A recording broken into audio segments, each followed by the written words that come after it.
भगवान व्यास जी सभी जीवों की गति तथा भाषा को समझते हैं।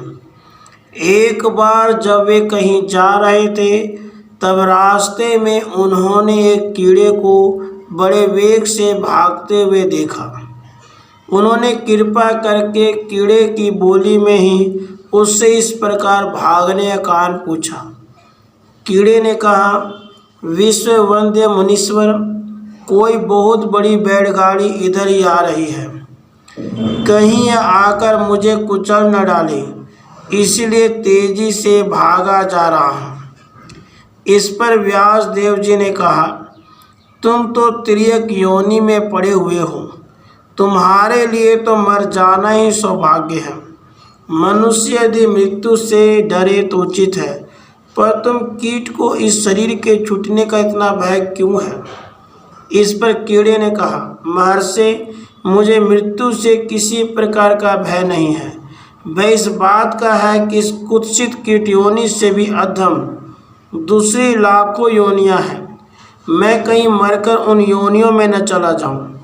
उनके गर्भ आदि धारण करने कलेश से मुझे डर लगता है, दूसरे किसी कारण से मैं भयभीत नहीं हूँ। व्यास जी ने कहा, कीट, तुम भय न करो, मैं जब तक तुम्हें ब्राह्मण शरीर में न पहुंचा दूंगा तब तक सभी योनियों से शीघ्र ही छुटकारा दिलाता रहूँगा।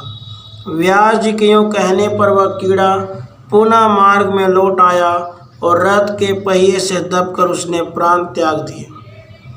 तत्पश्चात वह कौवे और सियार आदि योनियों में जब जब उत्पन्न हुआ तब तब व्यास जी ने जाकर उसके पूर्व जन्म का स्मरण करा दिया। इस तरह वह क्रमशः शाही, गोहा, मृग, पक्षी, चांडाल, शूद्र और वैश्य की योनियों में जन्म लेता हुआ क्षत्रिय जाति में उत्पन्न हुआ। उसमें भी भगवान व्यास ने उसे दर्शन दिया।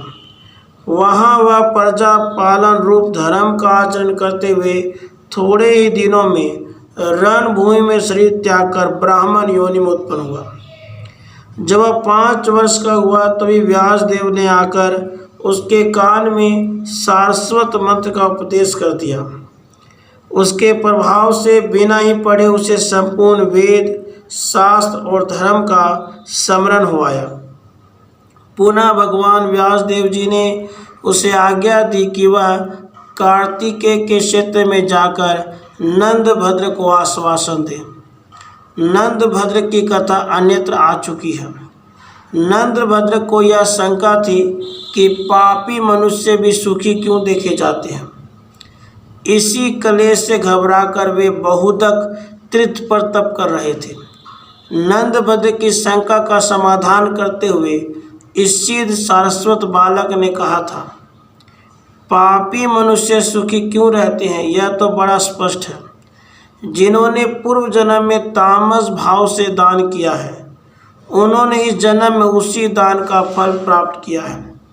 परंतु तामस भाव से जो धर्म किया जाता है, उसके फलस्वरूप लोगों का धर्म में अनुराग नहीं होता और वे फलतः वे ही पापी तथा सुखी देखे जाते हैं।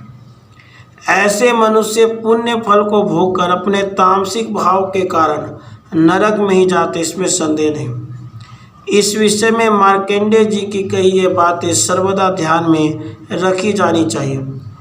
एक मनुष्य ऐसा है जिसके लिए इस लोक में तो सुख का भाग सुलभ है, परंतु परलोक में नहीं। दूसरा ऐसा है जिसके लिए परलोक में सुख का भाग सुलभ है, किंतु इस लोक में नहीं।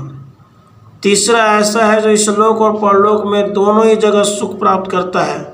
और चौथा ऐसा है जिसे न यहीं सुख है और न परलोक में ही। जिसका पूर्व जन्म का किया हुआ पुण्य शेष है, उसको भोगते हुए परम सुख में भूला हुआ जो व्यक्ति नूतन पुण्य का उपार्जन नहीं करता, उस मंद बुद्धि एवं भाग्यहीन मानव को प्राप्त हुआ वह सुख केवल इसी लोक तक रहेगा।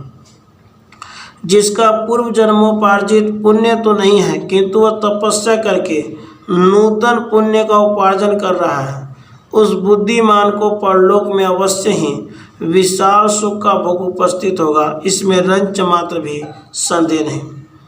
जिसका पहले का किया हुआ पुण्य वर्तमान में सुखद हो रहा है और जो तप द्वारा नूतन पुण्य का उपार्जन कर रहा है, ऐसा बुद्धिमान तो कोई होता है जिसे इहलोक परलोक दोनों में सुख मिलता है। जिसका पहले का भी पुण्य नहीं है और जो यहाँ भी पुण्य का उपार्जन नहीं करता, ऐसे मनुष्य को न इस लोक में सुख मिलता है न परलोक में। ऐसे नराधम को धिक्कार है। इस प्रकार नंदभद्र को समाहित कर बालक ने अपना वृत्तांत भी कह बतलाया। तत्पश्चात वह 7 दिन तक निराहार रहकर सूर्य मंत्र का जप करता रहा और वहीं बहुदक तीर्थ में उसने उस शरीर को भी छोड़ दिया। नंदभद्र ने विधि पूर्वक उसके शव का दाह संस्कार कराया। उसकी अस्थियां वहीं सागर में डाल दी गई और दूसरे जन्म में वही मैत्रेय नामक श्रेष्ठ मुनि हुआ। उनके पिता का नाम कुशारु तथा माता का नाम मित्रा था। इन्होंने व्यास जी के पिता पराशर जी से विष्णु पुराण तथा बृहद पाराशर होरा शास्त्र नामक विशाल ज्योतिष ग्रंथ का अध्ययन किया था।